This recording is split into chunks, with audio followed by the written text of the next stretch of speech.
Bom dia, meus amigos, irmãos e irmãs, que a paz de Jesus esteja em você. Qual o significado de um olhar? Qual o valor de um gesto? Quanto vale uma atitude na hora correta? Esses aspectos chamaram minha atenção no Evangelho de hoje, que está em Marcos. Porém, antes vamos falar da personalidade do dia, aquele que celebramos a memória hoje, que é Hilário de Poitiers. Hilário nasceu numa cidade que hoje está, onde hoje é a França, no meio de uma família hedonista que se preocupava apenas com as alegrias e os prazeres da vida. E ele não aceitava isso. Ele achava que tinha que haver alguma coisa após a morte. E ele, revestido pelo Espírito Santo, passou a estudar com muito afinco as Sagradas Escrituras. Isso fez com que ele, aos 30 anos, fosse batizado, logo depois nomeado sacerdote e até por fim bispo de Poitiers. Logo no começo ele sentiu uma grande dificuldade de conviver com a filosofia que existia nos primeiros séculos da era cristã, que era o arianismo. O arianismo não aceita a consubstanciação de Deus Pai e Jesus. Para o arianismo eles não são a mesma pessoa. Aliás, para eles até Jesus não viveu e não vive eternamente. Ele foi criado por Deus para uma missão, sendo um ser um pouco superior à humanidade e não mais que isso. Por conta dessa contrariedade, ele enfrentou o imperador Constâncio e outras autoridades que professavam o arianismo. Por isso ele foi preso e exilado. Mas mesmo no exílio continuou estudando, evangelizando e combatendo o arianismo. O arianismo, por fim, foi decretado como heresia, mas nós vemos que ainda hoje algumas religiões adotam filosofia semelhante. Aconselhado pelas pessoas proeminentes de seu reinado, o imperador pediu que ele voltasse porque ele tinha uma grande influência no povo que gostava muito dele. E ele era muito querido não só na cidade, mas a sua fama já ultrapassava até os limites da própria França. Participou de vários conselhos importantes, convocou o Concílio de Paris, escreveu muitas obras que até hoje permanecem e são consultadas. Peçamos a São Hilário de Poitiers que rogue por nós junto ao Pai.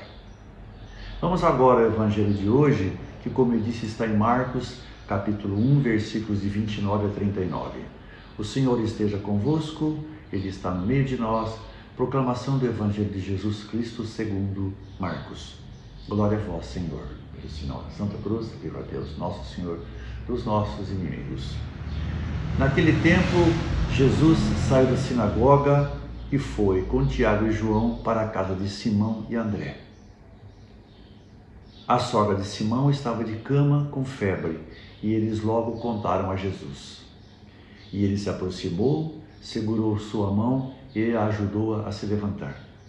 Então a febre desapareceu e ela começou a servi-los.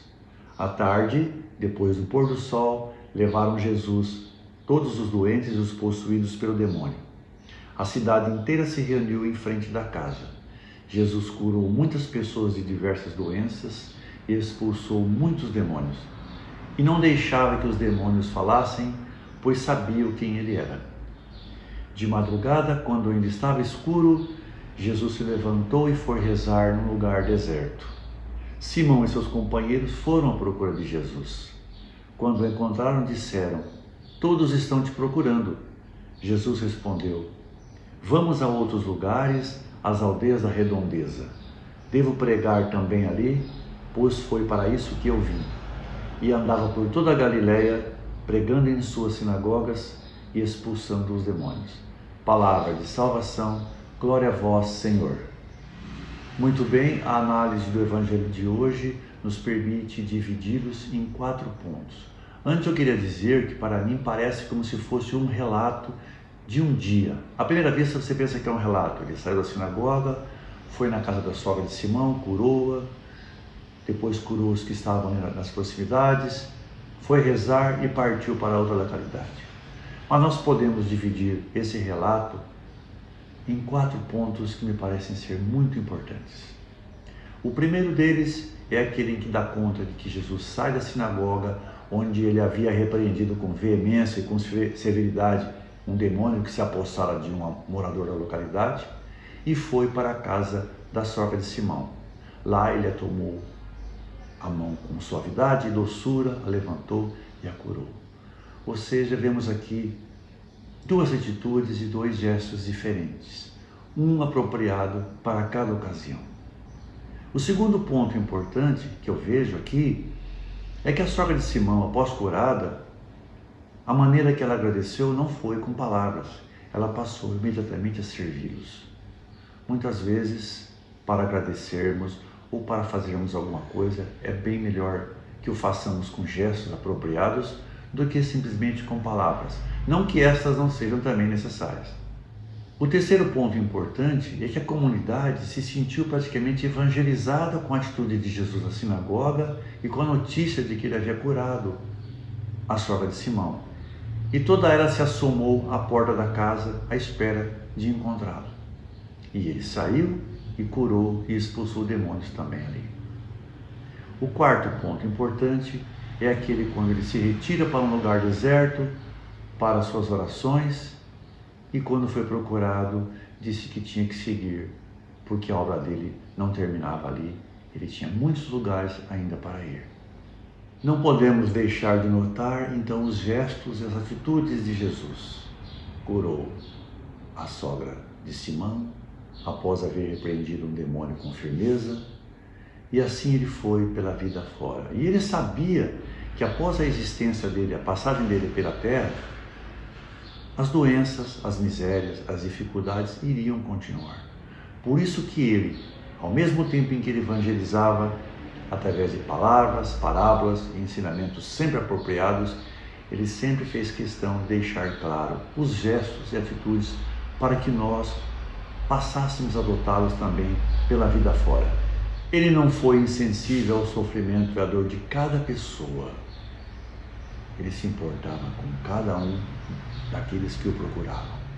Ele acreditava que o amor se manifesta no olhar, no toque, na atitude e no acompanhamento daquela pessoa que precisa. E se o amor, por si só, não é capaz de curar, nós estamos certos de que ele é capaz de minimizar a dor e o sofrimento por quem está passando por um momento difícil. Assim, cabe aqui uma reflexão. Será que o irmão que está ao nosso lado, a pessoa que está sofrendo por qualquer dificuldade, não precisaria de um pouco mais daquilo que nós estaremos dando? Será que não seria necessário um pouco mais de boa vontade nossa para ceder um pouco de nosso tempo, apesar de ser uma vida tão atribulada que nós temos? Todos passamos por isso. Será que não seria preciso um pouco mais daquilo que nós damos?